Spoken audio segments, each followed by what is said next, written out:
Hey, this is Jen Johans at filmintuition.com and filmintuition on social media and Letterboxd. And this is Watch with Jen.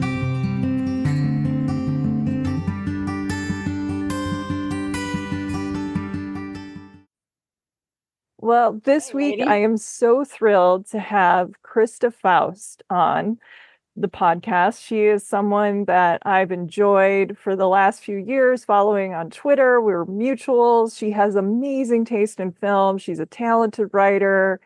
She is just one of the coolest women that I follow, and I'll encourage you to do the same. So Christa Faust writes crime novels, comics, and tie-ins. She worked in the Times Square peep booths as a professional dominatrix and in the adult film industry, both behind and in front of the cameras. Her forthcoming hard case crime novel, The Get Off, the final book in the Angel Dare trilogy, is set in the world of Rodeo and will be out in February of 2025. Christa, thank you so much for being here. How are you doing? Oh, I'm doing great. I couldn't be more excited about this. Any excuse to ramble on and on and on about the Misfits, I'm there. Yes. Yeah, when we were thinking of ideas, I know that you're passionate about that movie, and I didn't know about your interest in Rodeo overall in the new novel, so that is very exciting. What can you tell us about The Get Off? Well, this is kind of like, it's funny, the Misfits really is a movie about endings, and The Get Off is a novel about endings. It's the end of the trilogy. It's the end of an era for me personally. It has a lot of the same sort of meta weight behind it that you see in a lot of these old cowboy movies that are talking about the passing of one era and the ushering in of a new one. So it kind of felt appropriate. And with the Angel Dare novels, each one is kind of set within a demi-monde that has its own, work slang and its own code. And, people who are looking from the outside don't really know what they're all about. So the first one was set in the adult film industry. Second one was MMA. And this one is Rodeo. And I saw a very distinct thematic connection between people who don't really have much else to sell other than their physicality. And the notion of selling your physicality for the entertainment of others in a way that can cause very serious physical harm, was fascinating to me. So that was kind of the through line between those books. And Rodeo, I think, is kind of like the granddaddy of beat yourself up for money. Yeah, really. It's like rodeo, boxing. I love this idea of MMA, the adult film industry, and that is a definite distinct link. I just watched the other day the interview that you did with Megan Abbott at Left Coast Crime. It's on YouTube. I will link to it. I loved it so much. You guys talked about rabbit holes and how writers, we're so curious. We're going to, watch. Sometimes when I watch a movie, I have to pause it because I want to know, like, the eighth person in the frame, like, what wasn't he in something that I just saw? And then I go down there, what happened to him? What was his life like? And so I loved that you guys were talking about in her books, competition, and she kind of went into physicality with, cheerleading and ballet and the different avenues she's explored, gymnastics. And you were saying that you kind of do the same thing. You get these topic crushes, I think was the phrase you used. And so it was exactly. Yeah. Were you watching rodeo movies and the Misfits more than usual when you were working on this, or has rodeo always been in the back of your mind? It really was the Misfits that kind of sparked this trend, because I was very interested in chronic traumatic encephalopathy, aka punch drunk syndrome, and I kind of explored that a little bit in my second Angel Dare book, in as far as the MMA world. And then obviously even more so with rodeo. And I just became obsessed with, there's a moment in the Misfits where the Rosalind character asks Perse why are you doing this? You're already hurt. Why do you keep doing this? And he just kind of looks at her and says, well, I'm entered. And it's just like the profound weight of that seemingly simple line of this is just what I do. This is who I am. I mean, there is no other world outside of this. And I think that for me, meeting a lot of the guys, I have a tendency not just to fall down rabbit holes online, but like actually get out in the world. I mean, I rolled with students at Gokor Chivichian's MMA school in Glendale, and I traveled for 2 years with rodeo bullfighters. Oh my goodness. And, you know, I mean, I put my foot down and say, you want to get in there and do some rounds? And I'm like, no. Absolutely under no circumstances, no. Forget it. Unless you have those paddles to like revive me after I die of a heart attack, as soon as I see like a 3-month calf coming towards me, I'll just fall over dead. That's it. It'll be the end of me. But I did do some rounds with the little, the bicycle. There's a training device that a lot of the bullfighters use that has a single wheel and handles and a set of horns. So you can practice your rounds. So, so becoming obsessed with the Misfits and thinking about this final book and endings and the narrative beneath the Misfits, which I think is really about being a writer more than it is about being a cowboy. But that's kind of the veneer that's over it to make it palatable towards the audiences. But that was what drew me into the Misfits. And then once I became obsessed with the Misfits, that's when I started going down that rabbit hole. I originally thought I was going to write about bull riders because I knew more about bull riders, and they kind of seemed more in the forefront in a lot of the movies that I was watching. But I wound up writing about the bullfighters because I found them infinitely more interesting. That is fascinating. And I love that you said you were interested in traumatic brain injuries because growing up, one of my grandma, Eleanor, was one of those women who could like walk down the street or go to the grocery store and come back with like 6 phone numbers. And so she always had like a million boyfriends, and she just would take us places. And one of the sweetest men that was just like madly in love with her, and it didn't work, but he was just really sweet and really cute. His name was Louis. And he had been a boxer and he was punch drunk. And he talked about how he'd been in the ring, and this would have been, you know, like the 60s or whatever, or 50s. And somebody had loaded their glove with like washers and really went to town on him. And so, you know, sometimes when he would be talking, he would lose his train of thought or that kind of thing. And he was a total sweetheart, but that has always fascinated me ever since meeting him. So I love that was kind of a driving force of your interest as well. Oh, absolutely. I'll tell you, one of the guys who helped me with the MMA book was a young kid who was just training for his first fight. And I talked to him, and I also talked to his coach.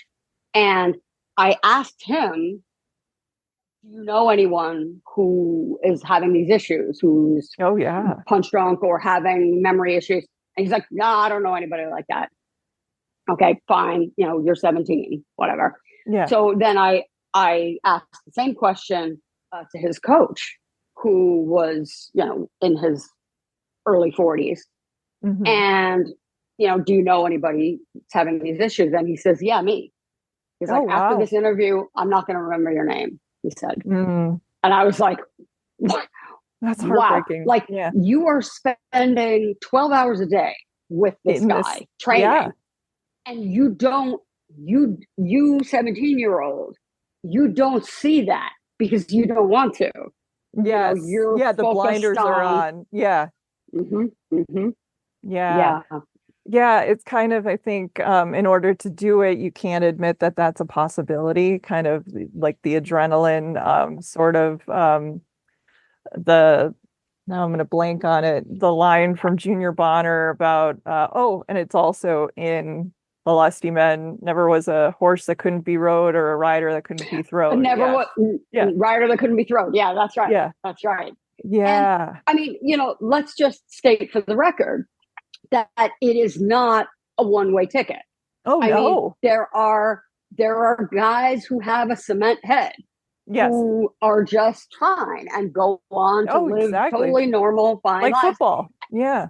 Exactly. And there's guys who maybe got like a slight like walking knockout one time, Yes. and it's a gamble. It's luck of the It's a gamble draw. every Yeah. time. Luck of the draw, which incidentally is a rodeo term, Oh, because wow. what is the luck of the draw? The luck of the Yeah. draw is which bull did you get? Which bronc did you get? Oh, what's the draw? Oh, I got bushwhacker. Oh, that's the luck of the draw. Whatever ride you get, whatever bull you pull, that's your ride. You have to ride it. Oh, wow. Were there ones that they were like, oh, damn, I drew whatever? Did they know the animals very, very well? Oh, I mean, they study them like athletes. I mean, it's the same as fighters. Fighters know their opponents, and guys know the bulls. Mm. They know, I think there's God, again, oatmeal is up here. Was it, I guess it was 8 seconds where they're having this kind of conversation about, is he going to spin or is he going to bolt? Does he spin left or does he spin right? It's like the guys know all this Mm. stuff. They Yeah. they follow the bulls and they learn. Plus, the way that rodeo scoring works is that if you could be really talented cowboy, and if you get a lousy ride, you're going to get a low score because Yeah. 50% goes to the bull and Oh, yeah. 50% goes to the rider. So, if you have a really ranked bull, I mean, I have this is I don't know if you can read this on camera. This is my new tattoo. It says right rank, Okay. right? Because there is a phrase, ride rank bank, meaning you're not going to make big money by riding tame bulls. You have to ride the hard ones. You have to ride the dangerous ones. You have to ride the powerful ones. That's how you get ahead. And Mm. the bullfighters use the same phrase, but they say fight. So it's, fight rank, make bank. Mm. Ah, that's kind of cool. Yeah. Do you know that your next topic crush, you have a new world you're getting interested in, or are you still like digging into I, rodeo? oh, I certainly do, but it's Secret. Okay. currently very hush hush Okay. on the QT. All right. Well, at least we know it's there, and I can't wait to get into that world next, I'm sure. And everyone's very excited now. But talking about rodeo movies, I know we could have taken this a million directions, but I love this idea. I had no idea that you had spent 2 years following rodeo cowboys around. That's so exciting. Was that here throughout the US? Did you go into Canada, Mexico? I was not able to make it up to Canada or down to Mexico. I primarily traveled through Texas, Oklahoma, Utah, some Northern California. I just sort of let them lead me. So wherever they were going, that's the rodeo trail. Like whatever's next, I'll see you on down the trail. And Yeah. I started in Helotes, Texas. Okay. And when I basically cold called the stock contractor and I said, look, I'm looking to talk to some rodeo people for a book I'm working on. Can I come down? And they're like, you want to come here? You want to come to Helotes? You don't want to like go to the PBR or like the National Rodeo Finals, or you want to come to our little rodeo? Yeah. And I said yes, because I wanted that small experience. I wanted a little cliquey environment where everybody knew everybody else. Yeah. And like I said, that's when I thought I was going to write about the writers. But when I actually met people, I got much more interested in the world of not just I believe they're now referring to themselves as rodeo protection athletes, but the bullfighters, and not just in their job protecting the cowboys, but also freestyle, which is Mhm. kind of another kind of a world within a world that I got interested in. So, Yeah. Oh my goodness, that's really interesting. And I know something that you said attracts you to certain characters was something you and Megan Abbott talked about, which is outsiders or sort of like the audience surrogate or a way in. In Megan's books, you mentioned they were kind of the second in command, sort of the person telling the story. Like it's not as interesting to follow, the queen bee or whatever. It's the underling as they're telling the story. Or she talked about like Nick Carraway and Great Gatsby is a little bit more interesting because he's kind of an enigma and you catch on to things later.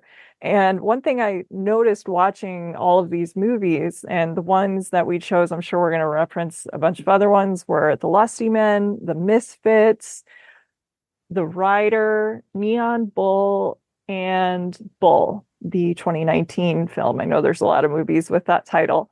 Those are the films, is especially the early ones. And I think maybe one other one, Bull for sure. It's usually a female character who's kind of the audience surrogate or who isn't really part of the world, getting acquainted with the way of these cowboys, how they live their life. And it seems senseless or dangerous, or they're trying to figure out what would draw somebody to do this. And of course, Marilyn Monroe's character is like the ultimate. I know the Misfits means the most and it's kind of your gateway. Do you want to start there?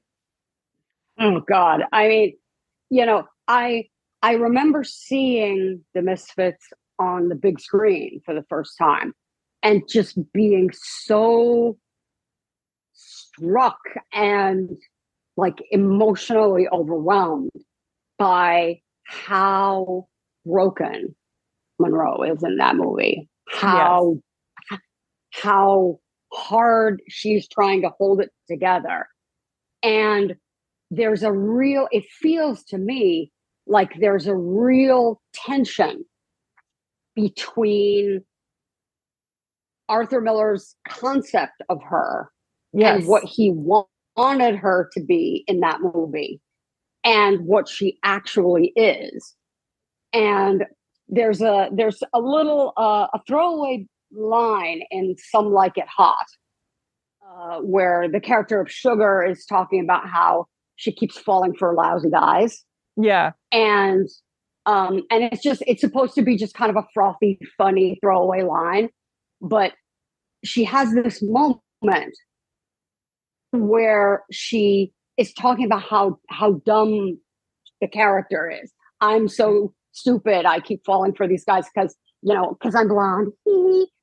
Yeah. There's one there's just, it's again a throwaway line. Throwaway lines have a tendency to stick with me for some Hmm. reason. But she has this line where she says, because I'm stupid, because I'm stupid.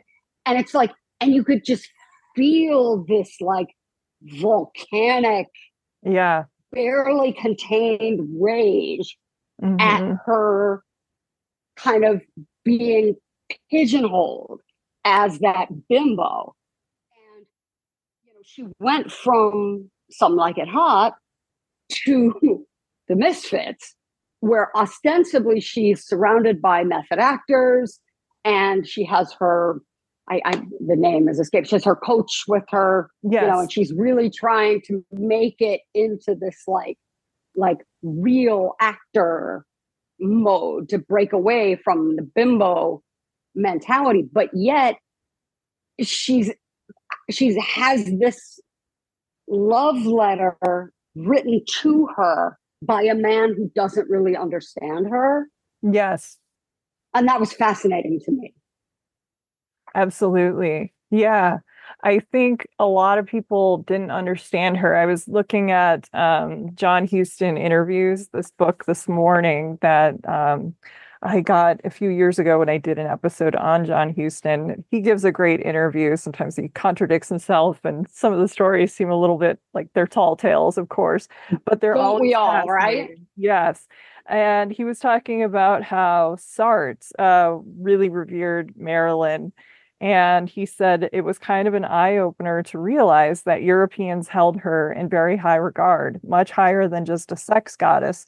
They thought she was a very fine actress too. And she was, oddly enough, not an actress in the technical sense, but she had that ability to go down within herself and pull up an emotion and give it. And he said, like, even he said she seemed doomed pretty much. They had to stop production. She was committed for a little bit. The doctor on set stopped giving her medicine because she needed pills to wake up, pills to go to sleep, that whole thing. Mm-hmm. And then she got them elsewhere, and how it was just, they felt like they were watching this woman, you know, kind of disintegrate in their eyes. But then they said, but then she would do these things. And he talked about how he said he later regretted it. He yelled at Arthur Miller, saying, you know, like thinking he had more control over her than he actually did, about how can you let her do this to herself or with these pills. And he didn't realize the extent of what was going on in their marriage and how they were kind of like, you know, running parallel essentially. And Arthur was trying to kind of shape her, I think, and she couldn't. Yeah. Well, I think she just simply refused Yes. to be shaped. But you know, you think of that moment where she's leaning on the Guido character. She's saying, you know, snapping. It's like we're all gonna Yes. die. We're all gonna die. And I just like that just cuts right to my heart, that line. Yeah. Yeah, because the film, of course, became famous later. Unfortunately, it was Curse of the Misfits. Clark Gable died 12 days later, which was a total shock. Exactly. And you know, this was her last film. And then Monty And Clift, Monty I Cliff. think, made like three others, including one more for Houston, which he said he wouldn't have cast him if he knew like how bad off he was when they made Yeah. Freud. But yeah, this movie, Yeah. it's definitely, it needs sort of that, I guess, that energy, or they're playing on their pain like all actors do. Yeah. I find and Houston admits this. He said, "What people got wrong is they all just assumed like men loved her or whatever. Women loved Marilyn too, for a lot of different reasons. Like we could relate to her. We wanted to protect her. Some wanted to be her. She was somebody, I think, that everybody saw something different in, and she had all these sides to her. And one thing he kept saying is there were so many sides to her that he didn't know that nobody was going to know. Yeah.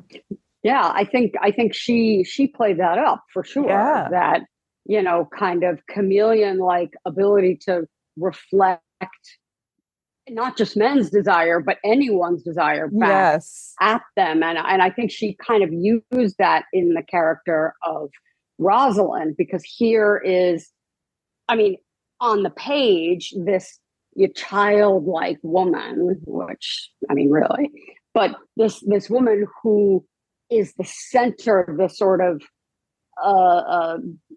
drawing in all of this desire from all these different directions. And I mean, even the Thelma Ritter character is like looking at her Yeah. as like, I'm going to live through you. You're going to have something that I never had, you know? So, and there she is in the middle, this enigma. Yeah. And oh my goodness. I mean, everyone talks about Clift and Gable and Monroe, but I love, you know, Wallach and Thelma Ritter. Yeah. Thelma Ritter. Yeah. I just did an episode on Thelma Ritter with Nell Minow, and Nell brought up something really good. Like what made her so special is she said, and she cited Marilyn. She said, you know, a character actor has to be able to be perfect all 80 takes, like a star, just whenever, because you never know when the star is going to hit. And so Yeah, Especially when that star is when it's Marilyn. Marilyn. Yes, exactly. Like she's got Yeah. to deliver every time. They've got to, do that. Yeah. I tell you And what, Thelma amazing. Ritter as Mo, Thelma Ritter as Mo, pick up on South Street. That her death scene, no spoilers. That's just like my Kleenex box. Like I can't with that. It's so good, so perfect. Yeah. Oh, she's amazing. Yes, I love Selma Ritter. And of course, Eli Wallach, just great. I think, this is a film I think I might have seen too early and it kind of went over my head, but it stayed with me. And I remember when I revisited it a few times, like the next time I revisited it, I had seen Last Picture Show. And it's funny when you see the movies that came later and you realize just how much they pulled Mm-hmm. from this movie, like the sound design and the Yeah, visuals. Huston talked about how he thought black and white could convey thought better than color. He said, you want to interesting, see, he said, in color, you're looking at the color of their eyes, but in black and white, what's behind the eyes. And he said, and that's what he wanted for interesting. this one. That Yeah, I would I never like have that. thought of that. Yeah. That's really good. And it's funny. When I first watched this movie, I was really deeply irritated by Clark Gable and his kind of hammy, old-fashioned kind Yes. of acting. And then the more I watched it, the more I realized again, these are these levels of like meta meaning is that in the same way that you have like the old school versus the new school and the dying breed. I just recently rewatched for the zillionth time Sunset Boulevard Yeah. because I kind of saw a parallel there too to, Gable's character in the Misfits and Gloria Swanson in Sunset Boulevard and how they're both representative of this older era. And here you have this older actor who is sort of was a heartthrob and didn't really have to do anything other than be tall. Yeah. And and then he's up against these like heavy hitting method people like Eli Wallach, who are like sort of a new style of acting, a new school of Yeah. acting. And that tension between them, he's on the ground with the rope and Eli Wallach is in the sky with the plane. It's just every level is resonating against resonance.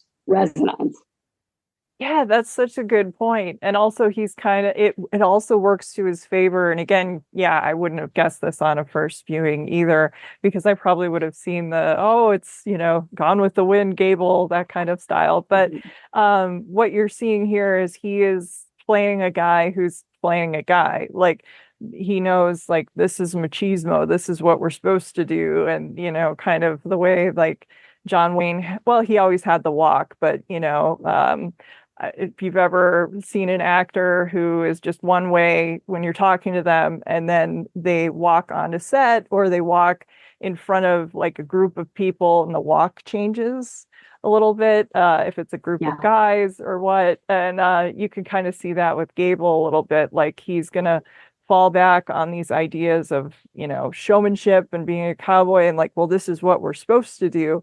And so he isn't able to get as vulnerable with her as somebody like the Montgomery Clift character does.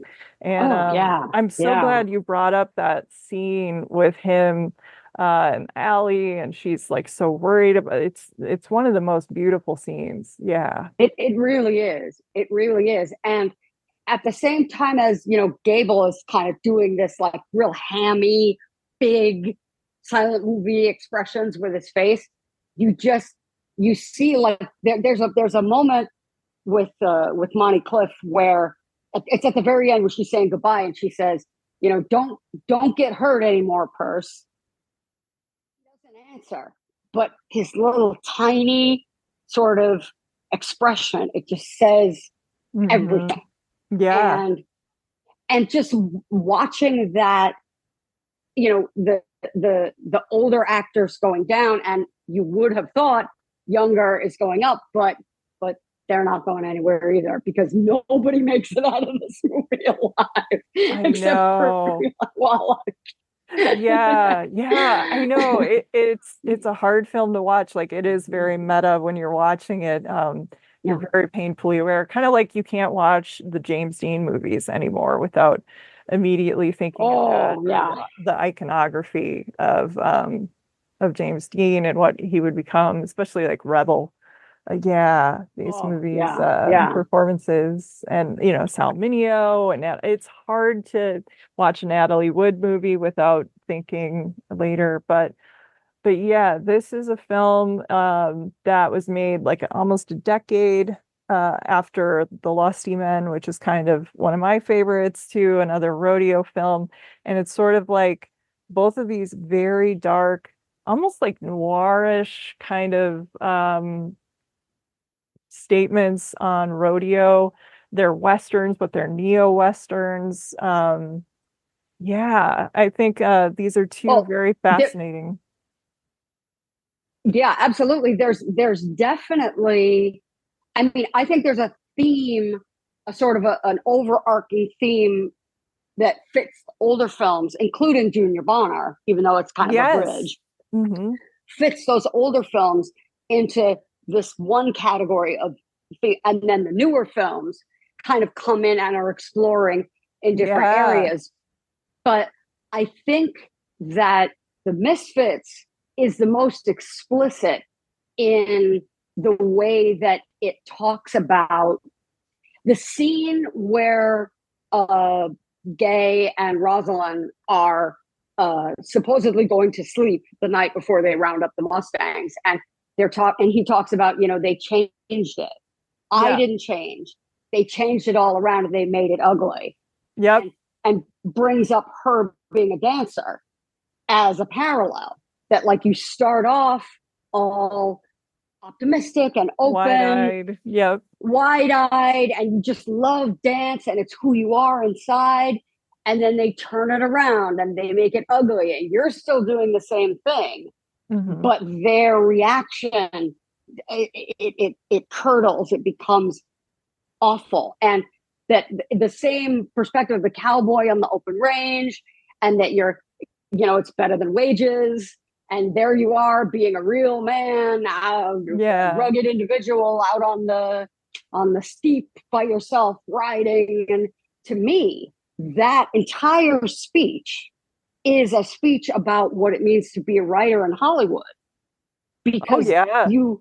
you have this optimism, and writing is who you are, it's what you do, Hmm. and you don't feel like you've changed, but yet somehow now it all plays out on a U-boat, or do you think it could Yeah. be a Betty Hutton, like you sell out, and the next thing you know you're just making dog food, and you still Yeah. feel like you're the same person. And I feel like The Lusty Man is also, in a way, a little bit of that same metaphor of the death of rugged individualism and the sort of ushering in of the modern era of a more domesticated version of American masculinity.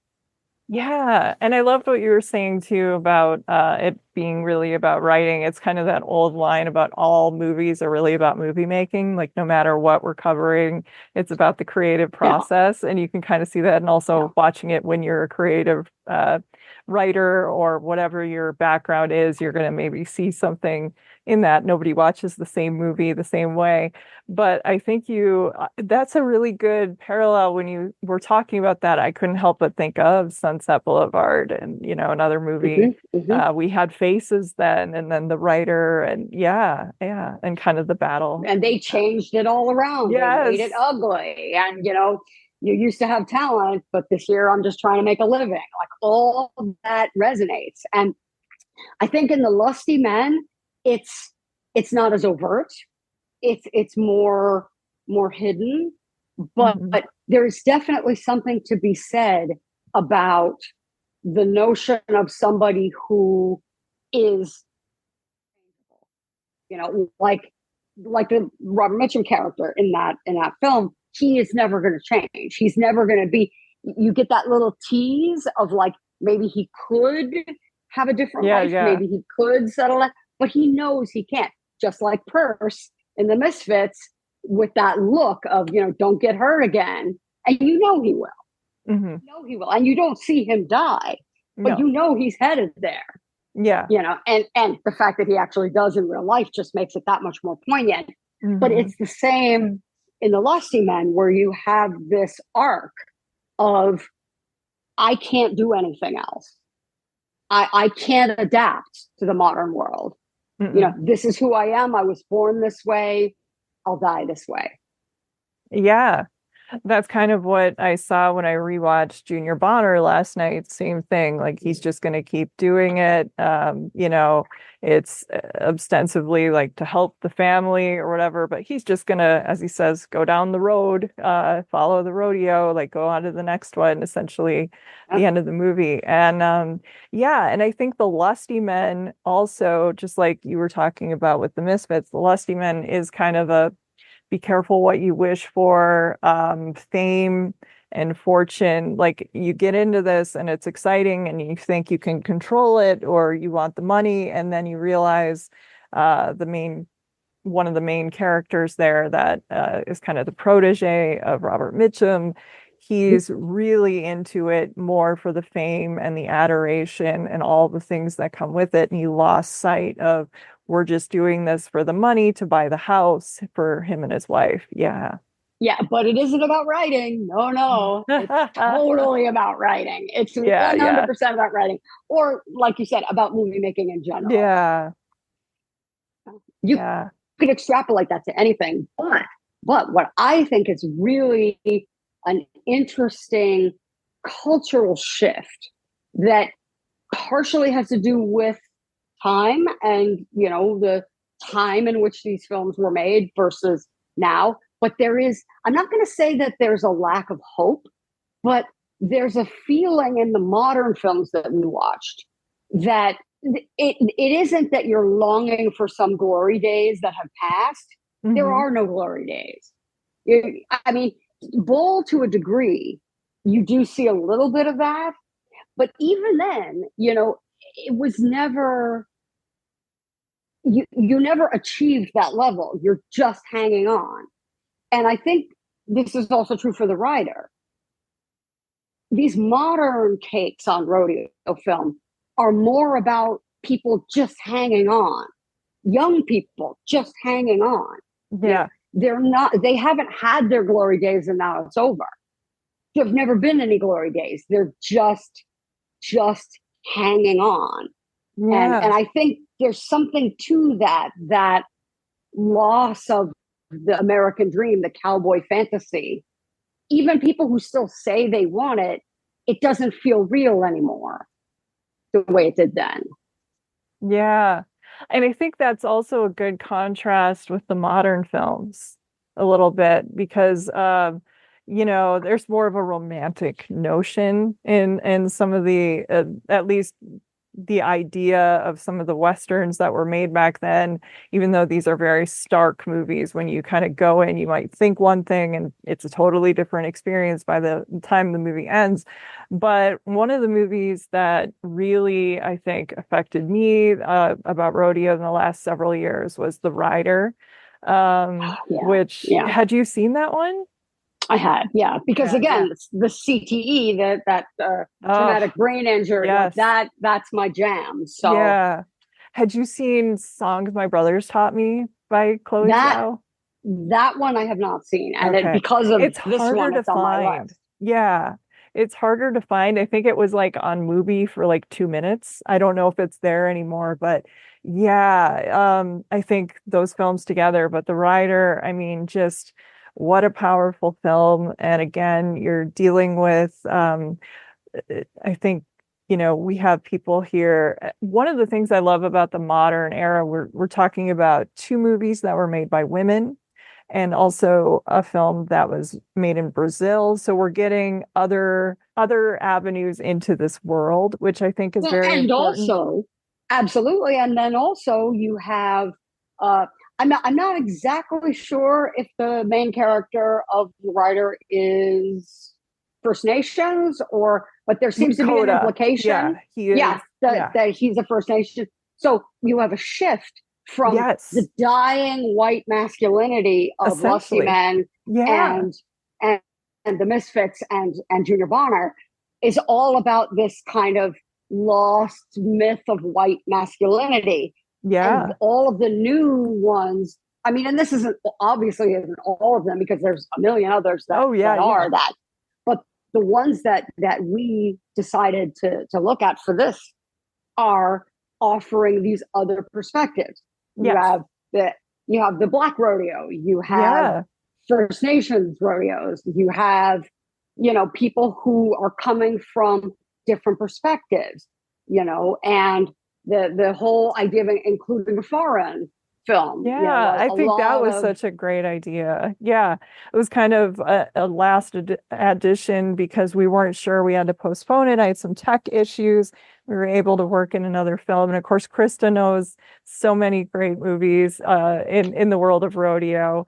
But I was really glad to discover a film that was made outside the States dealing with rodeo because it was totally unexpected. Yes. yeah, and I think that film and also Bull, they are far from perfect films. Yeah, but there's I think they both have a lot of flaws or things that just didn't really land or didn't set right with yeah, me.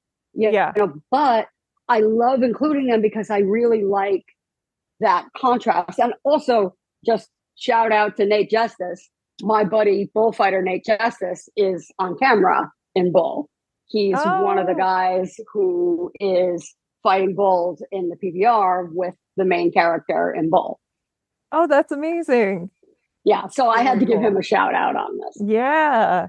Yeah. Which one do you want to dive into? I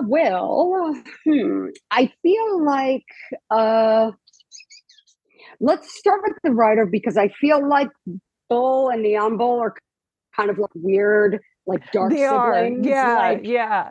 they're Yeah. sort And of I like what you're opposites. saying. I think we're probably in sync on that. Like, there's so much I like in each film, but they don't really work overall, but they're still really worth checking out in order to get these, as you were saying, these other perspectives and just to see where the state of, bullfighting and rodeo is today around the world. And yeah, I think it was important to explore.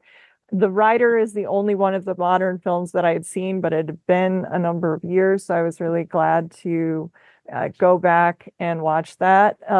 What was interesting about this is I think she met him when she was making songs my brothers taught me, and she said she thought she was discovering, and she compared it to Heath Ledger watching him tame a horse, because just how natural he is and how he has to adapt and be emotional and change on a dime and do this. And she just thought this is somebody who can carry a film.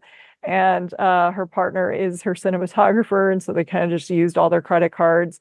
And she talked about doing lights from like Walmart, the LED strips, and like a crew of like 6 people. And That's what was fantastic. what was interesting is he admitted that a documentary crew was going to follow him until he got hurt.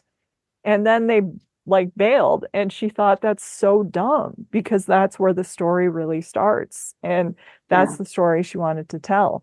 What happens to someone who this is all he knew? He knew how to tame horses and how to do rodeo. And this is what he was trained for, his way of life, ancestors. And then what do you do after that?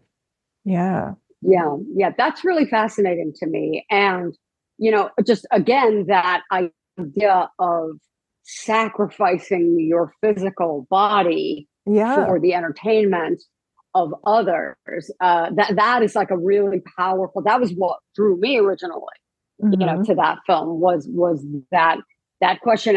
And in my books, in the first Angel Dare novel, she's an adult film star, Hmm. and she is forced to kind of uglify herself in order to uh, escape detection, and feeling as an aging star what it's like to no longer be visible and to not be seen for what you Yeah. were.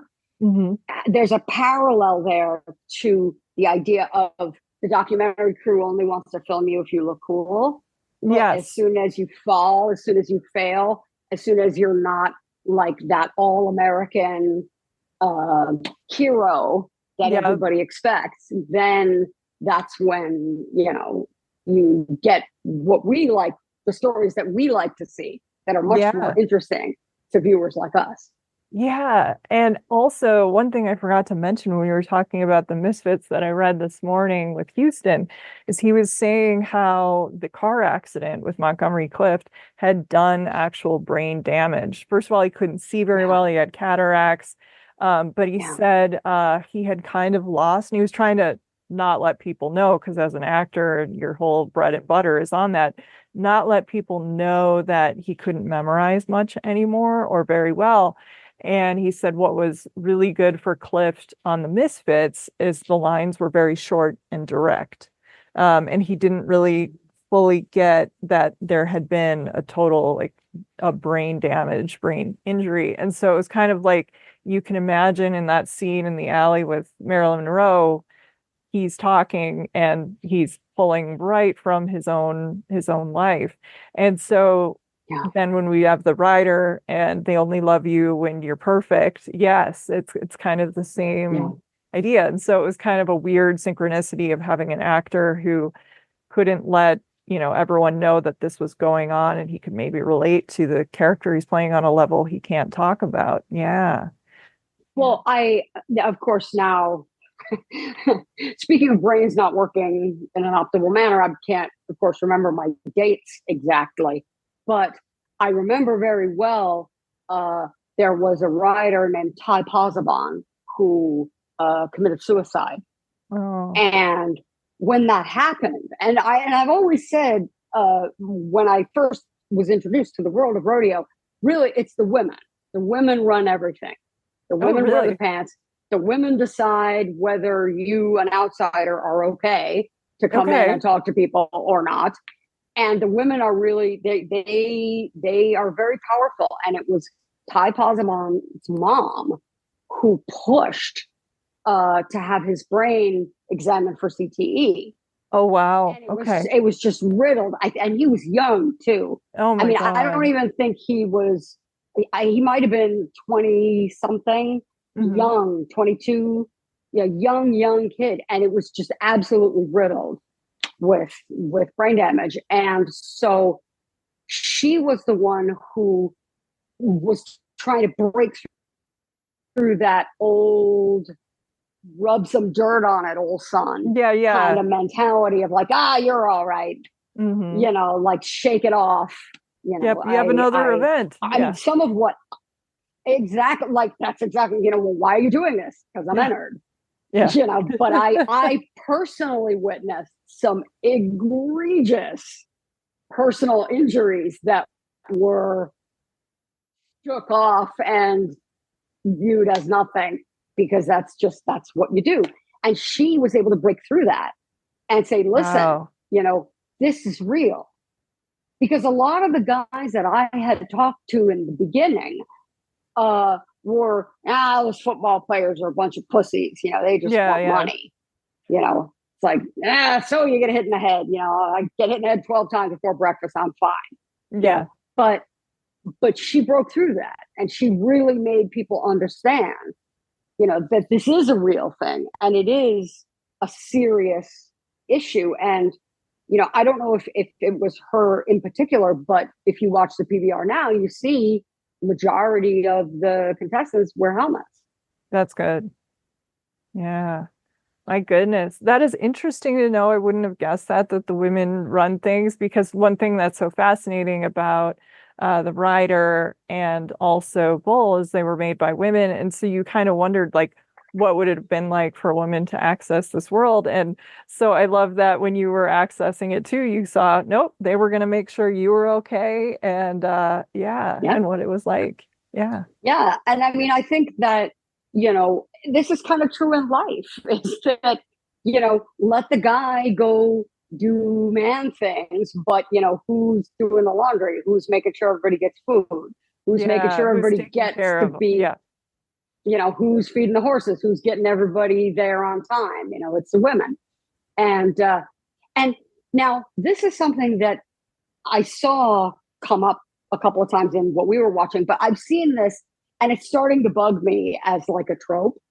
What is the taciturn, grumpy older guy and cute moppet girl thing? Because Yeah. Yeah.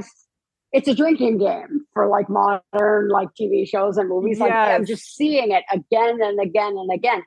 And even though I don't feel that Bull was a totally successful film, I liked the young girl character in that film more than almost any other because she was so, first of all, she came off as very uniquely herself and not trying to be cute or sympathetic. Yeah. I was Like she kind was of, kind of a fuck up. And I liked yeah. that. Yeah. I think I liked the character. I mean, no shame on the actress or maybe how she was directed, but I don't know that I loved the performance, but I loved the idea of this character. And because that was a unique experience. Yeah, she wasn't just this adoring, yeah, kind of following around girl. Yeah, And that she was an wasn't there's basically two ways that you can be, right? You can be, oh, like a helpless, yeah, cute moppet. Oh no, don't hurt me. Or you can be like plucky, yeah, yeah, redheaded, like girls can too write crime, yeah, kind of, like the Lois Lane syndrome, yeah. that you and then the guy has to get you out of the situation you've gotten yourself into with your pluckiness, Yes. you know. But with her, it was like I felt like there was something just she was not the writers did not shy away from unlikability. That was not a No, likable character. But no. And yet yeah. she had little moments where you really felt for her. Yeah, I thought the Little the entire oh, I was just going to say the entire plot line with the mom in jail and the grandma, I thought that was really unique. And like we do see in Neon Bull a girl and her mother going around with these men, and the mom is the driver, but also a sexual performer. And but I thought that was really interesting and of the moment in Bull that it was like, usually you would have kind of the Daniel LaRusso or the boy who's going through a tough time, but she's not one of those girls who within the first 5 minutes you're like, oh, she's going to learn her lesson and now she's going to be good. Or, as the movie goes on, she's still kind of a brat. And you also see, though, other little glimmers of her wanting her mom, but also knowing that, she might be headed down this path or this idea that we're going to get a home in Oklahoma, I think it was, or what's going to But happen. I mean, I don't know about you, but for me, watching that, it's like you knew from the moment she said that wasn't going to Oh yeah, happen. yeah, And yeah. It's I like in a think war movie when the buddy talks about the girlfriend, you're like, he's toast. Yeah. dead. He's dead, guaranteed. But what I found really an interesting contrast between the older movies and the new ones is that hopelessness or that feeling of existential stagnation and despair that like, oh, I'm gonna have this land in Oklahoma. Oh, I'm gonna learn to ride bulls. And if this were a different type of movie, it would just be a standard sports movie where the Yep. curmudgeonly old coach, Yeah. gets the what was the Clint Eastwood uh Mi- the Million boxing Dollar movie, Baby. Million Dollar Baby. That it would just be Million Dollar Baby, but Yeah. rodeo, Yeah. and it subverted that because Mhm. the notion is that people who are not in this world of nostalgia for white masculinity, they're never going to get there. They don't have Hmm. nostalgia for that because they never had it. They Hmm. never had power. They never were top of the heap. They've Yep. always been on the bottom and they always will be. And I think both the bullfighter character and the young girl are, I'm not going to say they're victims of circumstance because they're also victims of their own fatalism and fuck ups and their own, Yeah. mistakes that they keep making over and over again. But there's something powerful in that understanding the difference between fighting against forces that you can never beat versus fighting against the forces of wages and a happy marriage. And, oh, it would be so terrible if you were forced to settle down, as opposed to, you got to give the guy a hand job while he's playing a video game, Yeah. and then, but that's just what you do. Yeah. It's not like you ever had glory to look back to. You're just Yeah. hanging on. Yeah, just getting through it's a cyclical, the circumstances, socioeconomics. And I think, especially starting with the writer and Chloe's interest in realism and kind of almost like neorealism or the natural, wanting these people to be as real as possible. I think, yeah, she wants to, and we saw that with Nomadland. For better and worse, people have a lot of opinions on that movie, but just kind of reflecting where we are. There's no, oh, she's going to work 60 hours a week and then she'll be fine after that and then she can have a normal life after that. There isn't that other side to it. And I think it's kind of like the end of the Misfits with the horses. There's a little bit of optimism, but you can kind of see it's just these people are just following down this path. And here it's like they can't escape it. Yeah.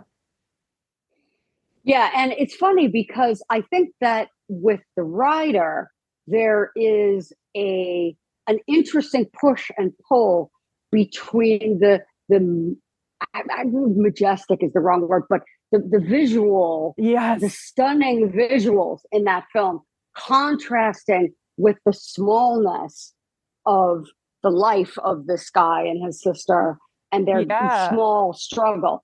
Whereas I think both Bull and Neon Bull take a visually smaller, like visually tighter. Yeah. Neon Bull has some beauty Yeah. Yeah.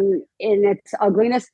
Bull is, I think, almost, I'm not going to say documentary style, but it doesn't It does it feel doesn't handheld and aspire. yeah. Yeah, it doesn't aspire to make anything beautiful out of what it's showing you. It's just showing you. So you're just seeing what you're Yeah. seeing. Whereas with the rider, I feel like there's a kind of a longing There's a and a contrast. nostalgia Yeah. visually. There's a visual nostalgia that doesn't exist in the lives of the characters. Yeah. Does that make any sense? It does. It's like we're watching some of the shots of Days of Heaven, like Chloe said there's never going to be a magic hour she doesn't want to shoot at, essentially. But at the same time, the story we're watching, it's like we're watching a 70s these characters are doomed kind of thing going on, but like set in the most beautiful, expansive kind of a contrast of the claustrophobia and the smallness and the wide open spaces. And I think Bull, there's a lot of handheld, probably on the fly, sort of get in, get out, because I'm sure it was shot very quickly. And it's not as visually interesting. I think Neon Bull, it's such a weird movie. So It's deeply weird. What's so funny too is it's super sensual and it's a dude making a sensual movie set in this world about a guy who wants to be a tailor or a fashion designer or make clothes. Then at the end, it like basically turns into a porno for a couple minutes, and it's a very strange film, but visually you don't know what's going to happen from one moment to the next. Like there's some really interesting choices that were made. One of the choices that was fascinating to me, I think, as a woman is because later in the movie it does get explicit. I mean, it's in shadow and stuff, but there's a scene and it's just very matter of fact. She is the driver and she is waxing herself in the front. I love that. And what I love is it's from the side, like it's not exploitative. We're not like looking at her doing it or, extreme close-ups. Like we know what she's doing. And she's just waxing herself. She's got the towel there to protect modesty if somebody should walk by.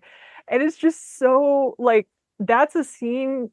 It's almost amazing to me. I don't want to like generalize and go, a dude put that in the movie, but I love that. Yeah, I thought that was it feels clever. very real. Yes, very real. And I am a big fan of like incidental or irrelevant nudity. Yes. Yeah, or just just naturalistic. Like people aren't like, ooh, they're just they're. Very and she's real. not in a flattering position. She's kind of hunched not at with all. her legs up. Yeah. And it looks painful. I love that. It's very like, I got to do this in order to, perform at night, essentially.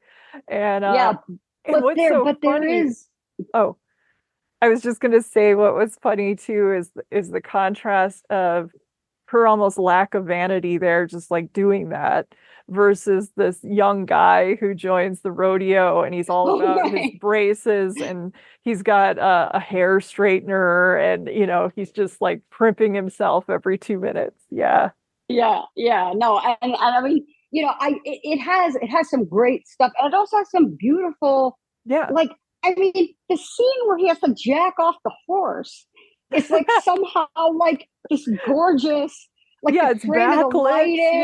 Backlit, and I'm like, this is so weird. That's actually happening. It's not implied. It's there, and he's look, still doing it. He's going to work there on it. But I read the actor made the director do it first. In order to, he was like, I can't, and so he made which is kind of an old filmmaking trick. The director shouldn't ask the actor to do something they're not prepared to do. And so, you know what? The director acted, and so he's like, so we both did it. That's amazing. But even the quote unquote porno, like the explicit sex scene that's in there is beautifully shot and a little bit awkward. It's not perfectly. It's more natural and and it feels and it's that's pregnant woman.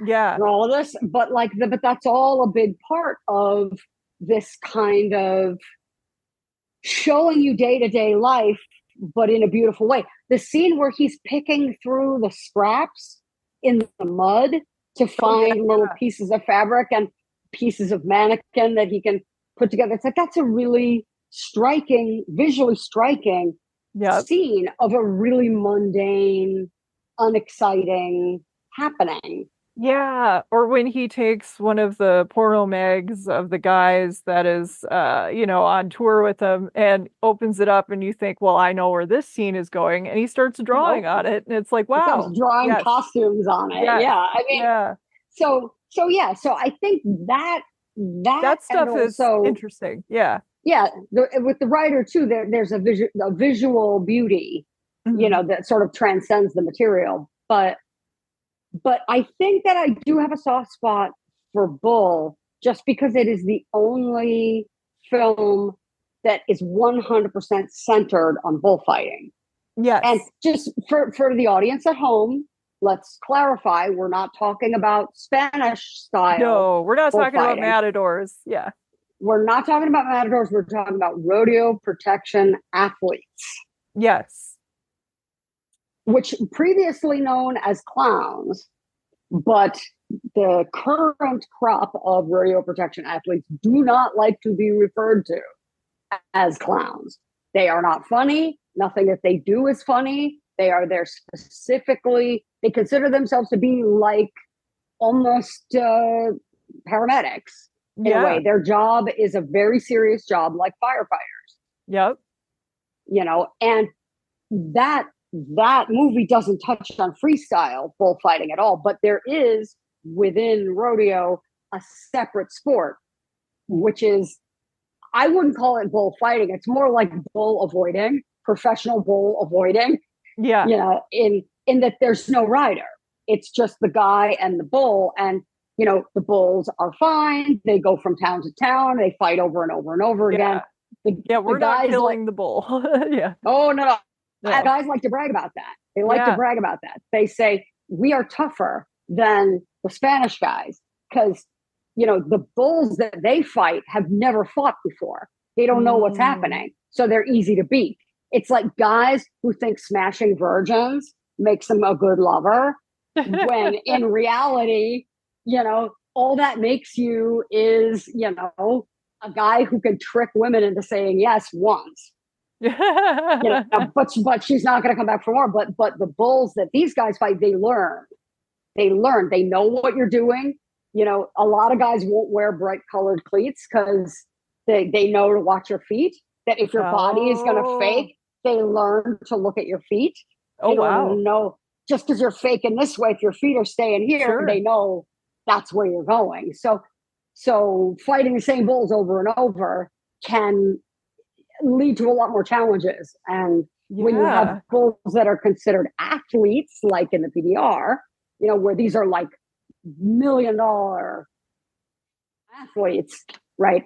Everybody knows them. The fans know them, the riders know them, and the bullfighters know them and their behavior. Okay. So it does become more of a dance, more of a two-way back and forth.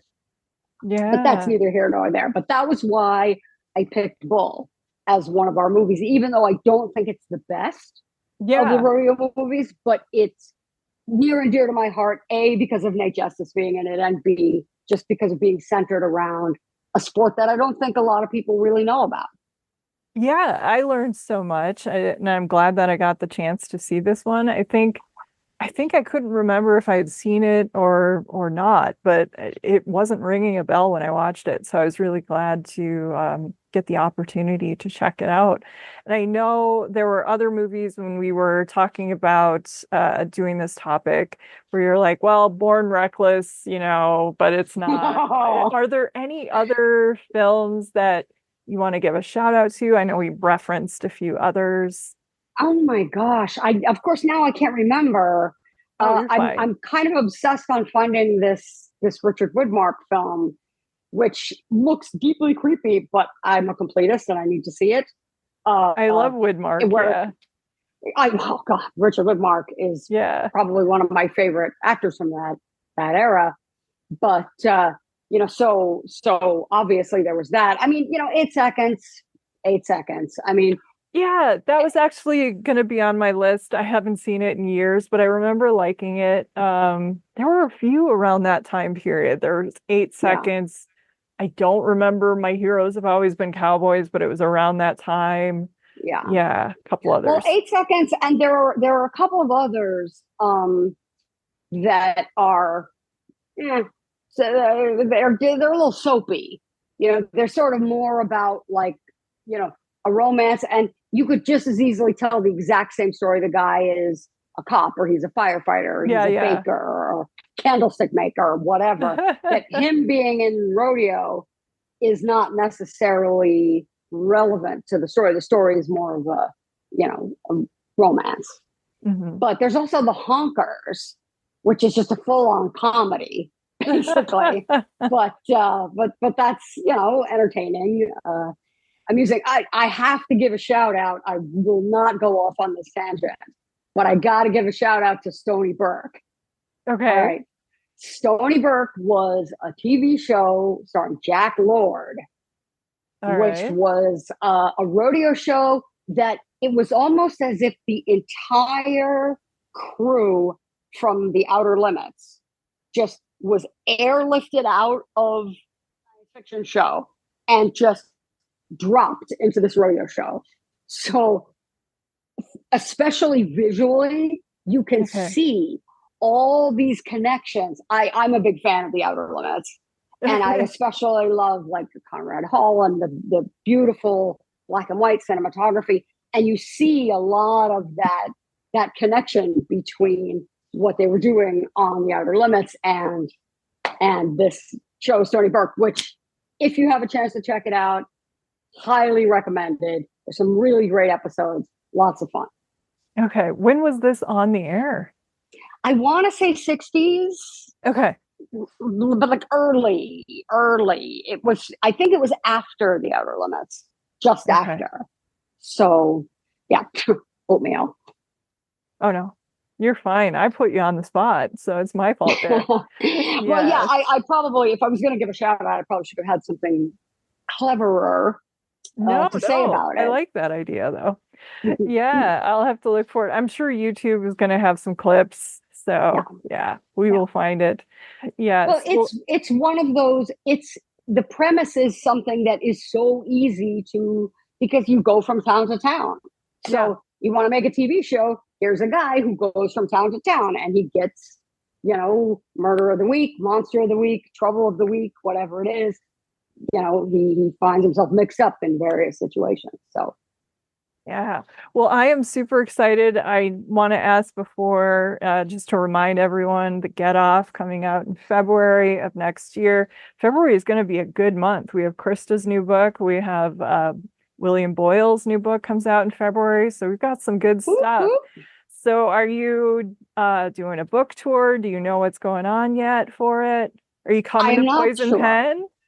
I really want to do the Farewell Angel Dare tour. Okay. I really want to kind of because it's just like, it's a big deal for me, a closure for me in my life, and as well as, for the character. But the one thing that I'm definitely doing is I'm going to be at Left Coast Prime in Denver, which, is I went to one of the rodeos that I went to during my research was not in Denver, but in Greeley, Greeley Stampede. But yeah, that's a big rodeo town. So that's going to be for sure. Yeah, that's very exciting. So I forgot to ask you too, for quick premise, like what is Angel Dare doing in the world of rodeo? Okay, so what happens to her over and over in these stories is that she'll find herself in a pickle. She'll find herself in trouble. She has been found out and she has to go on the run and ends up getting mixed up with these people. So in this particular story, she reaches out to an old friend from the second book who had originally tried to give her papers to get across the border. And he says, look, that's not a good idea now, but I have a friend who can help you. And the friend, of course, is a bullfighter. And so that's how she winds up kind of being sucked into the world of rodeo. And the whole story also has to do with telling a small white lie that kind of grows out of proportion from the retelling of other people. And you just don't contradict it. So the longer that you don't contradict the lie, the deeper and more troublesome it gets. And so it has a lot to do with that too. But that's how she winds up mixed up in rodeo. Okay, everyone pre-order that. That sounds really good. But Christa, thank you so much. I'm very bad at this. Oh, thank you so much for doing this. This was so much fun. Very, very fun. Very fun. I really enjoyed it. And, I know that I have a tendency to sort of pop off on tangents and so forth. So I hope the same thing. Yeah. I hope this all made some kind of sense to somebody out there. And hey, buy my book. Even if I don't explain it well, I promise it's really good. Yes. Well, I'm excited. Yes. I also want to thank everyone for listening, especially my patrons who support the show and help fund my research, equipment, film rentals, RSS fees, and more for as little as $1 per month at the Film Intuition Patreon, which is the home base for the show. Other ways you can support the podcast are by sharing, reviewing, and subscribing to Watch with Jen wherever you get your podcasts, and also checking out the cool merch store hosted and created by our talented logo designer, Kate Gabrielle. You can find the merchandise store, including shirts, tote bags, stickers, and more by visiting filmintuition.com and clicking on the shop link. The show's theme music is solo acoustic guitar by Jason Shaw and is available in the free music archive. You can also reach me or interact with Watch with Jen anytime on Twitter, either at Film Intuition or our Watch with Jen account as well. Well, until next time, please take care and happy movie watching. This is Jen Johans at filmintuition.com and Film Intuition on social media and Letterboxd. And this is Watch with Jen.